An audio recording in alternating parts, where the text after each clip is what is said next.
मैं डॉक्टर भामा अग्रवाल आपके अपने यूट्यूब चैनल पर आपका स्वागत करती हूँ, अभिनंदन करती हूँ। ये बच्चों, आज हम श्रीमती महादेवी वर्मा जी द्वारा रचित संस्मरण प्रणाम का अध्ययन करते हैं। यह उनके संस्मरण संकलन पथ के साथी से लिया गया है। इस संस्मरण के अध्ययन से पूर्व हमें कुछ स्मरणीय बिंदुओं पर विशेष ध्यान देना होगा, जो इस प्रकार हैं। नंबर 1, प्रणाम नामक संस्मरण श्रीमती महादेवी वर्मा जी द्वारा रचित है।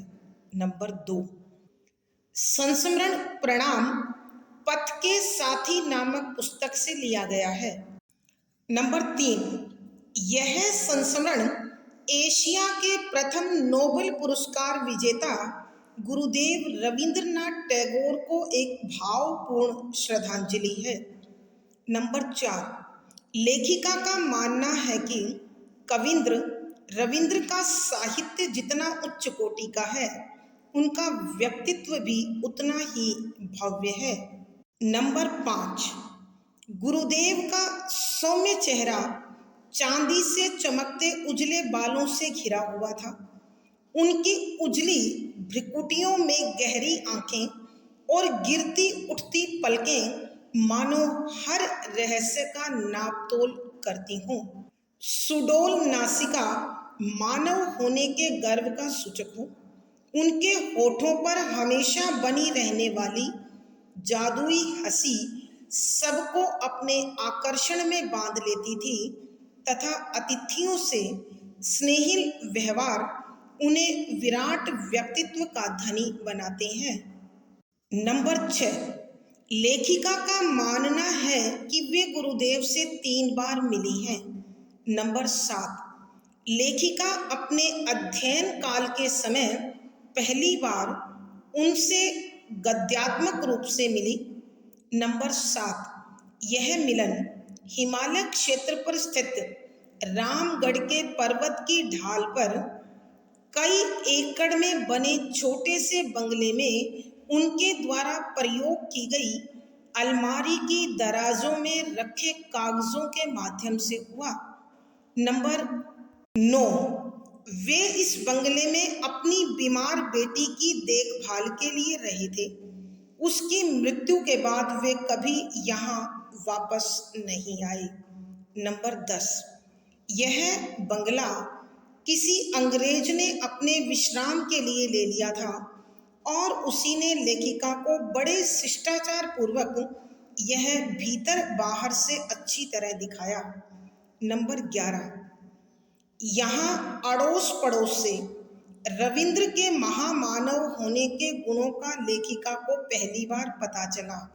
नंबर 12, दूसरी बार लेखिका लेखन से जुड़ने के बाद कविंद्र से शांति निकेतन में प्रत्यक्ष रूप से मिली। नंबर 13, इस समय गुरुदेव काली मिट्टी से बनी श्यामली नामक कुटिया में बैठकर सृजन अर्थात लेखन का कार्य कर रहे थे।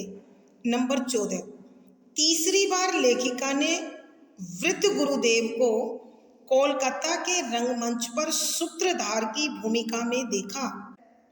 नंबर 15, सूत्रधार की भूमिका गुरुदेव शांति निकेतन के निर्माण के लिए धन संग्रह करने हेतु कर रहे थे।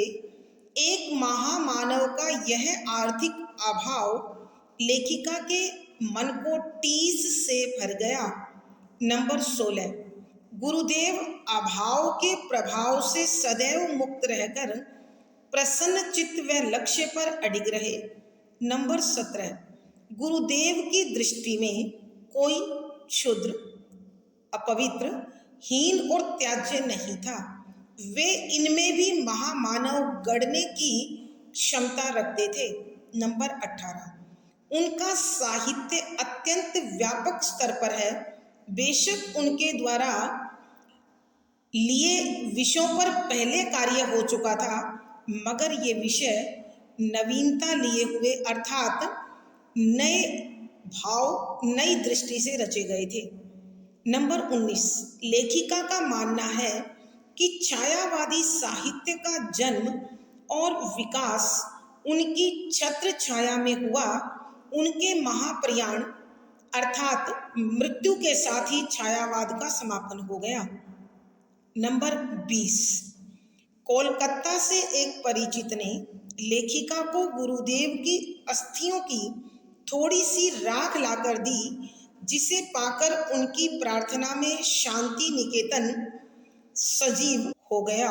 नंबर 21, संक्षेप में लेखिका के अनुसार गुरुदेव सौंदर्य प्रेमी, भावुक पिता, मानवतावादी, समाज सेवी, आदर्श राजनीतिज्ञ, शिल्पकार, दार्शनिक आदि से बढ़कर एक सच्चे मानव थे। ये सब विशेषताएं उन्हें महामानव बताती हैं। आइए अब इनके स्मरण के साथ ही हम संस्मरण के पदों की व्याख्या करते हैं।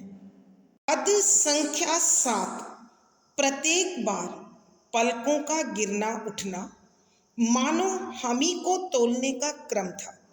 इसी से हर निमिष के साथ कोई अपने आप को सहृदय कलाकार के एक पग और निकट पाता था और कोई अपने आप को एक पग और दूर। प्रसंग प्रस्तुत गद्यांश हमारी हिंदी की पाठ्य पुस्तक संस्मरण में संकलित प्रणाम नामक शीर्षक से लिया गया है। यह श्रीमती महादेवी वर्मा जी द्वारा रचित है। संदर्भ, प्रणाम नामक इस संस्मरण में श्रीमती महादेवी वर्मा जी एशिया के प्रथम नोबेल पुरस्कार विजेता गुरुदेव रविंद्रनाथ टैगोर को अपनी भावभीनी श्रद्धांजलि अर्पित कर रही है और उनके जीवन से जुड़े अनेक ऐसे पहलुओं का उद्घाटन कर रही है जो पाठकों के लिए आकर्षण का केंद्र है।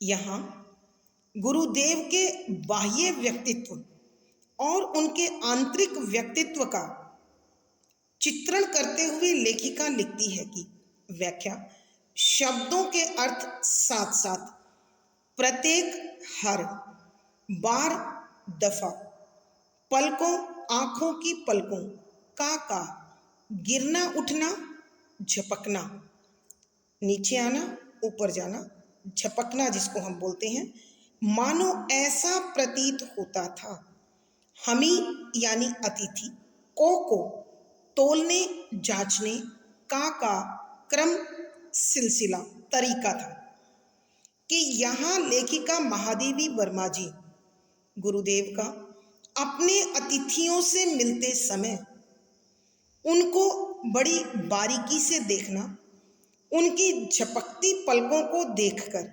अतिथि को ऐसा महसूस होता था मानो गुरुदेव इस तरीके से अतिथि का मूल्यांकन कर रहे हों, उनके हृदय के भावों को पढ़ने की कोशिश कर रहे हों, उनकी गुणवत्ता को, योग्यता को, भावना को, इच्छा को जांचने का प्रयास कर रहे हों। और गुरुदेव इस कार्य में पूर्ण रूप से सिद्धहस्त थे, माहिर थे। इसी से हर निमिष के साथ कोई अपने आप को सहृदय कलाकार के एक पग और निकट पाता था। इसी से यानी इस क्रम से, इसी सिलसिले से यानी झपकती हुई पलकों के माध्यम से अतिथि अपने आप को, अपने वास्तविक परिचय को छिपा नहीं पाता था। हर निमिष, हर यानी प्रत्येक, निमिष माने पल, समय का सबसे छोटा अंश के साथ ही कोई भी अतिथि जो आया हुआ है अपने आप को, खुद को सहृदय, उदार मन, बड़े दिल वाला कलाकार, कला का पुजारी, कला का ज्ञाता, कला का जानकार, कला का विशेषज्ञ के एक पग एक कदम यानी थोड़ी सी और ज्यादा निकट पास पाता था, महसूस करता था कि इस क्रम के माध्यम से ही जब गुरुदेव आने वाले अतिथि के मन के भावों को पढ़ लेते थे, उसकी निश्चलता को, उसकी सादगी को, उसकी सद्भावना को जांच लेते थे, तो अतिथि अपने आप को गुरुदेव के थोड़ा और निकट महसूस करता था। क्योंकि जो जैसी भावना के साथ जाता है, जो जैसी भावना के साथ किसी से मिलता है, उसको प्रसाद भी उसी प्रकार का मिलता है। क्योंकि हम जानते हैं, जैसी हमारी दृष्टि होगी, हमारा नजरिया होगा, हमारा दृष्टिकोण होगा, संसार हमें उसी प्रकार का निकट आएगा। अगर हम निश्चल हैं तो गुरुदेव का आतिथ्य सत्कार, उनका प्रेम, उनकी सद्भावना हमें उसी प्रकार निश्चलता से भरी, सादगी से भरी, सरलता से भरी हुई महसूस होगी।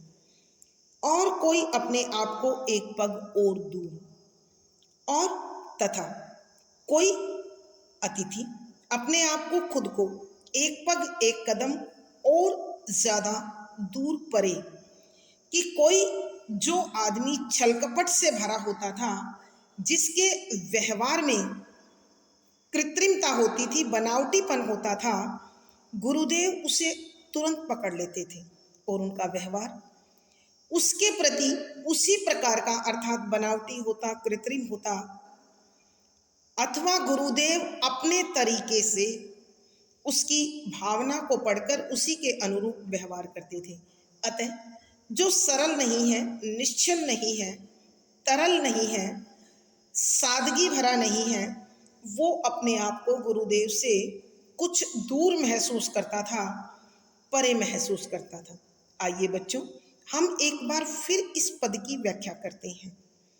यहाँ श्रीमती महादेवी वर्मा जी गुरुदेव के व्यक्तित्व का एक विशिष्ट गुण कि आने वाले अतिथि के हृदय को पढ़ लेना पर प्रकाश डालती हुई लिखती हैं कि प्रत्येक बार पलकों का गिरना उठना मानो हमी को तोलने का एक क्रम था, कि गुरुदेव जब किसी अतिथि से मिलते, उसके मिलन की साथ ही वो अपनी गिरती उठती अर्थात झपकती हुई पलकों के माध्यम से आने वाले अतिथि की भावनाओं को पढ़ लेते थे, उसके हृदय को जांच लेते थे और जैसा अतिथि होता था उसके साथ उसी के अनुरूप व्यवहार करते थे।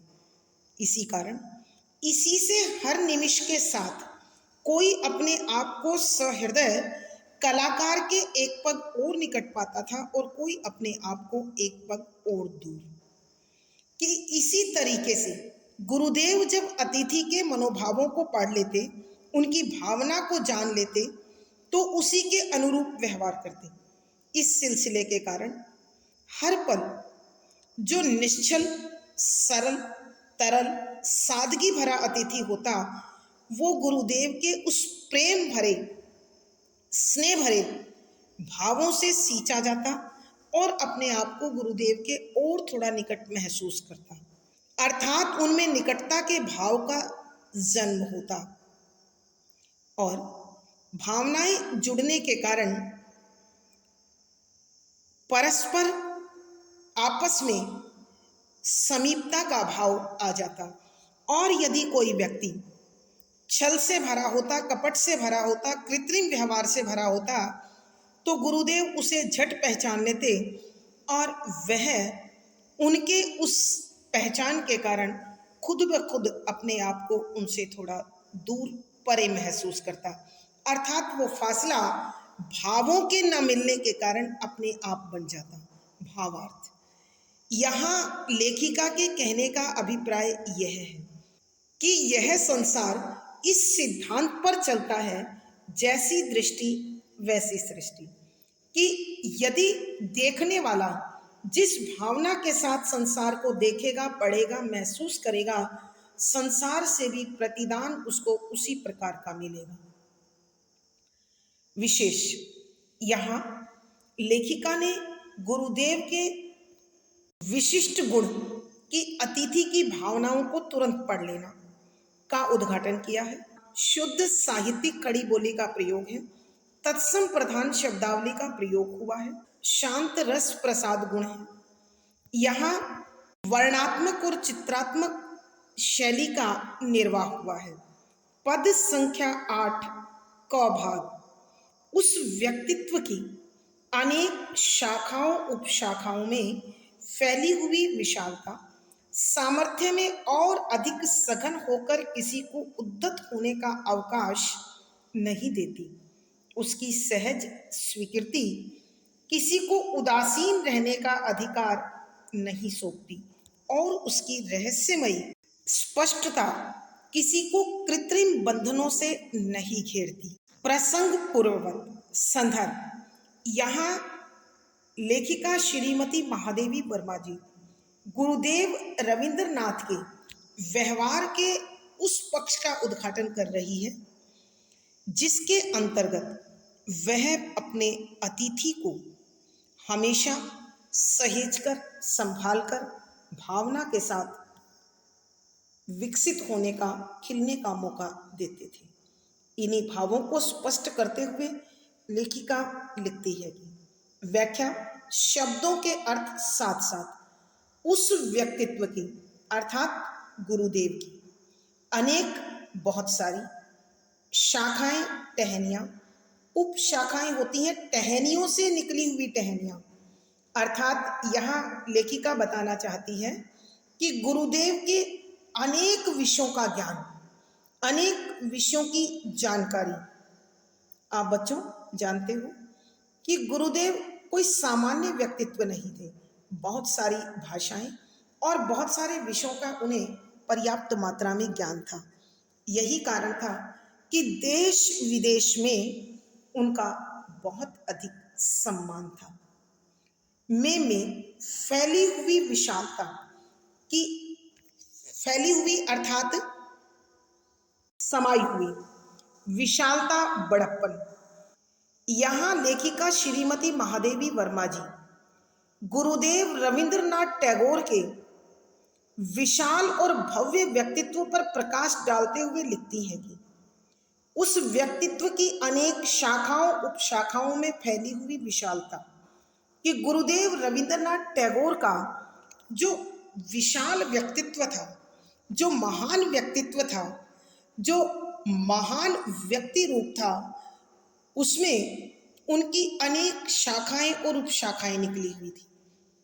अर्थात वो अनेक विषयों अनेक भाषाओं के ज्ञाता होने के कारण बड़ी गहरी सूझबूझ और समझ रखते थे। यही कारण है कि सामर्थ्य से और अधिक सघन होकर किसी को उद्धत होने का अवकाश नहीं देती। सामर्थ्य ताकत शक्ति। कौन सी शक्ति? विषय के ज्ञान की शक्ति। कौन सी शक्ति? मनुष्य के योग्यता की शक्ति। में और ज्यादा अधिक उससे भी ज्यादा सघन गहरा अर्थात दिखावा करते हुए होकर होकर किसी को किसी भी व्यक्ति को उद्धत होता है अक्खड़ उग्र कृत्रिम बनावटी होने का बनने का अवकाश मौका नहीं देती थी। कि गुरुदेव की जो गहरी सूझबूझ और विषयों की समझ थी कि जब कोई व्यक्ति जिसमें अपने विषय अथवा अपने ज्ञान की योग्यता अधिक नहीं होती और वो अधिक का दिखावा कर अक्खड़ता को अपनाता उग्रता को अपनाता तो गुरुदेव की वो समझ उसे ऐसा मौका नहीं देती थी। अर्थात लेखिका के कहने का अभिप्राय यह है कि जो व्यक्ति महाज्ञानी होने का दिखावा करता था गुरुदेव का ज्ञान उसे दिखावा करने का उदंड बनने का मौका नहीं देता था। उसकी सहज स्वीकृति किसी को उदासीन रहने का अधिकार नहीं सौंपती। कि जितना उस अतिथि का ज्ञान है जैसी उसकी भावना है गुरुदेव उसे सहज स्वीकृति बड़ी आसानी से स्वीकार करते थे। जितना उसे आता है वह उसके अनुरूप उसे सम्मान भी देते थे और उससे अधिक उसे समझाने की कोशिश भी करते थे। लेकिन ऐसी स्थिति में उदासीन माने होता है कुंठा का शिकार, हीन भावना का शिकार, अथवा अपने मन ही मन में निराश हो जाना, रहने का अधिकार नहीं सौंपती। कि कोई भी व्यक्ति, कोई भी अतिथि जो जितना लेकर उनके पास पहुंचता, गुरुदेव उसे सहजता से स्वीकार करते, उसे मान देते, सम्मान देते। ऐसे में आने वाले अतिथि को न निराशा मिलती थी, ना हीनता मिलती थी और ना ही वो कुंठा से भरता था। और उसकी रहस्यमयी स्पष्टता किसी को कृत्रिम बंधनों से नहीं घेरती थी।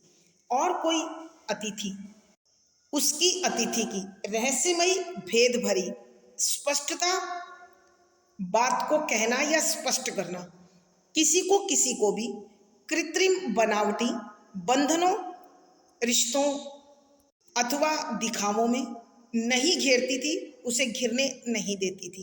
अर्थात यदि कोई व्यक्ति भेद भरी भावना से उनके निकट पहुंचते तो गुरुदेव का विशाल व्यक्तित्व उसे तुरंत स्पष्ट कर लेता और मनुष्य के बनावटी चरित्र को, बनावटीपन को तुरंत समाप्त कर देता। अर्थात लेखिका के कहने का भाव यह है कि यदि कोई अतिथि किसी रहस्य को लेकर, भेद को लेकर अथवा कथनी और करनी में अंतर जैसे भावों को लेकर गुरुदेव के निकट पहुंचता तो गुरुदेव तुरंत उसे स्पष्ट कर देते और उसके द्वारा बनाए गए उस बनावटी दायरे में कभी भी घिरते नहीं थे। आइए बच्चों, भाग 8 का ख भाग। जिज्ञासु जब कभी साधारण कुतूहल में बिछलने लगता था तब वह स्नेह तरलता हिम का दृढ़ स्तर बन जाने वाले जल के समान कठिन होकर उसे ठहरा लेना नहीं भूलती। इसी से उस असाधारण साधारणता के सम्मुख हमें यह समझते देर नहीं लगती कि मनुष्य को कुतूहल की संज्ञा देकर स्वयं भी अशोभन बन जाता है। जिज्ञासु, जानने का इच्छुक, जब जिस समय कभी कोई किसी समय साधारण सामान्य कुतूहल, जिज्ञासा होगी। यहाँ कुतूहल का वैसे अर्थ होता है आश्चर्य, हैरानी, लेकिन यहाँ जिज्ञासा में बिछलने, विचरण करना, संचरण करना, घूमने लगता तब वह स्नेह तरलता, तब उस समय वह गुरुदेव की स्नेह प्रेम से भरी तरलता, सादगी, भाव, हिम का दृढ़ स्तर, हिम बर्फ का दृढ़ कठोर स्तर, स्वरूप बन जाने वाले, निर्मित हो जाने वाले जल के समान, पानी के समान कठिन दृढ़ होकर उसे ठहरा लेना नहीं भूलती। अर्थात उस अतिथि को वहीं रोक लेती थी। कहने का अभिप्राय यह है कि जब कोई व्यक्ति या अतिथि किसी जिज्ञासा को लेकर गुरुदेव के निकट पहुंचता तो गुरुदेव उसकी जिज्ञासा का तुरंत निवारण कर देते। और जब कोई अतिथि इस सामान्य से प्रश्न के साथ, इस सामान्य सी जिज्ञासा के साथ उसमें विचरने लगता, उसमें खो जाता, उसमें दूर तक चला जाता, तब गुरुदेव अपने बड़े स्नेह के साथ, बड़े प्रेम के साथ उसे बर्फ की भांति कठोर बनाते और उस अतिथि को, उस जिज्ञासु को उस विषय में भटकने से रोक लेती। अर्थात लेखिका के कहने का भाव यह है कि जब जब कोई अतिथि अपनी जिज्ञासा को शांत करने के लिए उस विषय में भटकने लगता, अनावश्यक रूप से विचरने लगता, तो गुरुदेव अपने स्वरूप को ठीक उसी प्रकार कठोर कर लेते जैसे पानी बर्फ में जमकर कठोरता धारण कर लेता है लेकिन अपनी विशेषता ठंडक नहीं छोड़ता है। इसी प्रकार गुरुदेव बड़े प्रेम से, बड़े स्नेह से, थोड़े से कठोर होकर उस जिज्ञासु को भटकने से रोक लेते, वहीं विराम लगा देते। इसी से उस असाधारण साधारणता, इसी से इस तरीके से उस गुरुदेव की असाधारण विलक्षण साधारणता, सरलता, सादगी के सम्मुख के सामने हमें अर्थात अतिथियों को यह समझते देर नहीं लगती, कि यह पहचानने में जरा भी समय नहीं लगता, मनुष्य मनुष्य को कुतूहल की संज्ञा देकर, कि एक व्यक्ति दूसरे व्यक्ति को जिज्ञासा अर्थात आश्चर्य, विचित्रता की संज्ञा देकर, नाम देकर यह उसकी मजाक नहीं उड़ाता, बल्कि अपने आप के लिए अशोभनीय कार्य करता है, अपने आप पर एक प्रश्न चिन्ह लगाता है। आइए बच्चों, अब हम एक बार पूरे 8वें पद की व्याख्या करते हैं। यहाँ श्रीमती महादेवी वर्मा जी गुरुदेव रविंद्रनाथ टैगोर के विषय के अत्यधिक ज्ञान, उनके व्यक्तित्व की विशालता का उद्घाटन करते हुए लिखती हैं कि उस व्यक्तित्व की अनेक शाखाओं उपशाखाओं में फैली हुई विशालता सामर्थ्य से और अधिक सघन होकर किसी को उद्यत होने का अवकाश नहीं देती थी, कि वो महान विलक्षण व्यक्तित्व जिसे अनेक विषयों का उपविषयों का पर्याप्त मात्रा में ज्ञान था, जो प्रत्येक भाव का अच्छी प्रकार से ज्ञान रखता था, समझ रखता था, उसमें गहरी सूझबूझ थी। अपनी उसी समझ के कारण, उसी ज्ञान के कारण, उसी सूझबूझ के कारण जब कोई अतिथि अल्प ज्ञानी हो और अधिक ज्ञानी होने का दिखावा करे और उदंड बनने लगे, तो ऐसे में गुरुदेव के ज्ञान की धारा बहकर उसे वहीं रोक लेती थी, अर्थात उसे उग्र और उदंड बनने का अवसर नहीं देती थी, उसे उसके यथार्थ से वहीं परिचित करा देती थी। उसकी सहज स्वीकृति किसी को उदासीन होने का अधिकार नहीं सौंपती, कि यदि कोई अतिथि किसी बात को कहता तो गुरुदेव बड़ी सहजता से, बड़ी सादगी से, बड़ी सरलता से उसे स्वीकार करते। ऐसे में आने वाले अतिथि के मन को कभी भी निराशा का भाव, हीनता का भाव, कुंठा का भाव प्राप्त नहीं होता था। अर्थात कहने का भाव यह है कि प्रत्येक व्यक्ति को उसकी सामर्थ्य के अनुसार गुरुदेव से पर्याप्त मात्रा में स्नेह, अपनापन, दुलार, प्यार प्राप्त होता था, और उसकी रहस्यमय स्पष्टता किसी को कृत्रिम बंधनों में नहीं घेरती थी, कि यदि कोई अतिथि भेद भरी भावना से आता, कृत्रिमता से आता, बनावटीपन से आता, छल से आता, तो गुरुदेव की श्रेष्ठता उसे तुरंत स्पष्ट कर लेती और वह उसे किसी भी बनावटी बंधन में बंधने से रोक लेती। अर्थात कहने का भाव यह है कि जितने सरल सादे गुरुदेव थे, अपने अतिथियों को भी वैसे ही आचरण के लिए वो भावना से विवश कर देते थे। जिज्ञासु जब कभी साधारण कुतूहल में बिछलने लगता था, तब वह स्नेह तरलता हिम का दृढ़ स्तर बन जाने वाले जल के समान कठिन होकर उसे ठहरा लेना नहीं भूलती, कि जब कोई अतिथि कुछ जानने के लिए व्याकुल होता, बेचैन होता और उस बेचैनी में बड़ी दूर तक निकलने लगता, विचरने लगता, भटकने लगता, तो गुरुदेव बड़े प्रेम से, सरलता से, तरलता से उसे ठीक उसी प्रकार थोड़ा कठोर होकर रोक लेते, जैसे पानी बर्फ में बदलकर कठोर हो जाता है, लेकिन तुरंत ऊष्मा पाकर पिघल भी जाता है।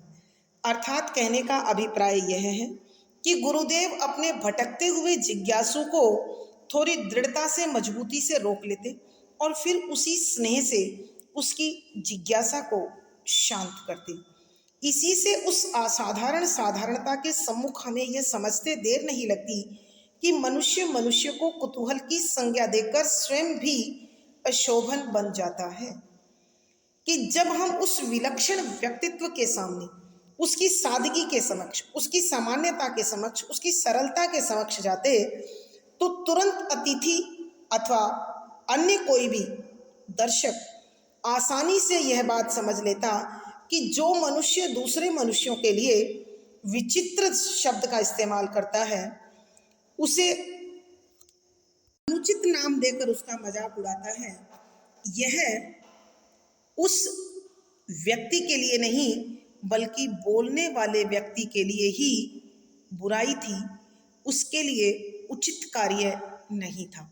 भावार्थ, यहाँ लेखिका के कहने का भाव यह है कि गुरुदेव अपने प्रत्येक अतिथि को यथा योग सम्मान तथा उनकी जिज्ञासाओं को शांत कर उनकी भावनाओं को तृप्त कर देते थे। विशेष यहाँ लेखिका गुरु रविंद्रनाथ टैगोर के विशाल और भव्य व्यक्तित्व का उद्घाटन कर रही है।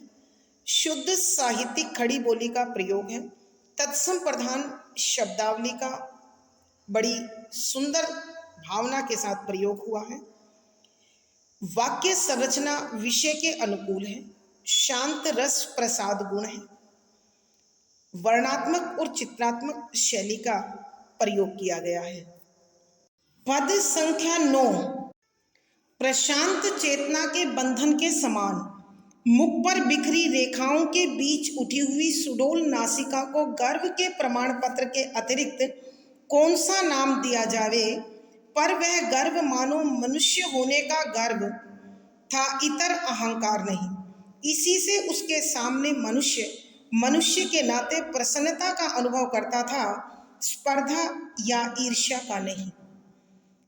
प्रसंग पूर्ववत संदर्भ, यहाँ लेखिका श्रीमती महादेवी वर्मा जी गुरुदेव रविंद्रनाथ टैगोर के बाह्य व्यक्तित्व का उद्घाटन करते हुए लिखती हैं कि व्याख्या, शब्दों के अर्थ साथ साथ प्रशांत, प्रशांत पूरी तरह से शांत, अत्यधिक शांत चित्त वाला, चेतना, जागृति, सजीवता के बंधन के समान, के रिश्ते के बराबर, अर्थात उस परम शांति की चेतना के बंधन में बंधे हुए के समान, मुख पर बिखरी रेखाओं के बीच, कि चेहरे पर जो रेखाएं बनी हुई थी उनके बीच उठी हुई सुडौल नासिका, सुंदर आकार वाली नाक, को गर्व सम्मान, के प्रमाण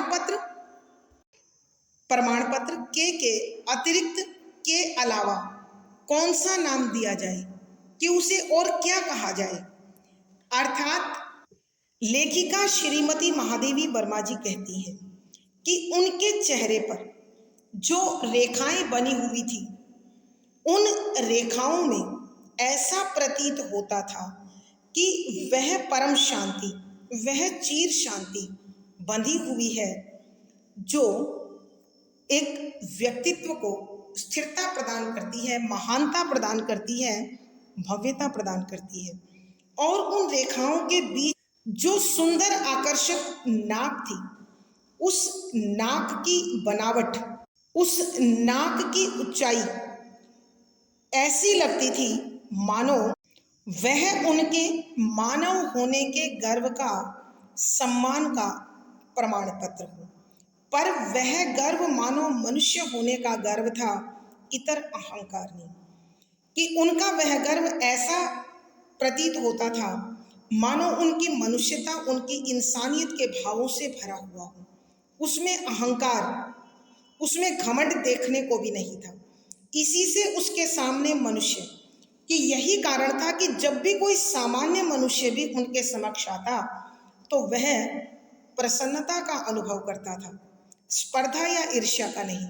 कि उसकी गुरुदेव से न कोई प्रतियोगिता होती थी और न ही किसी प्रकार की ईर्ष्या का भाव, द्वेष का भाव, कोई होड़ का भाव आदि भाव नहीं होते थे। अर्थात लेखिका के कहने का अभिप्राय यह है कि इतनी ऊंची और सुडौल नासिका गुरुदेव के मानव होने का प्रमाण पत्र था, जो उसमें इंसानियत और मानवता को कूट कूट कर भर रही थी।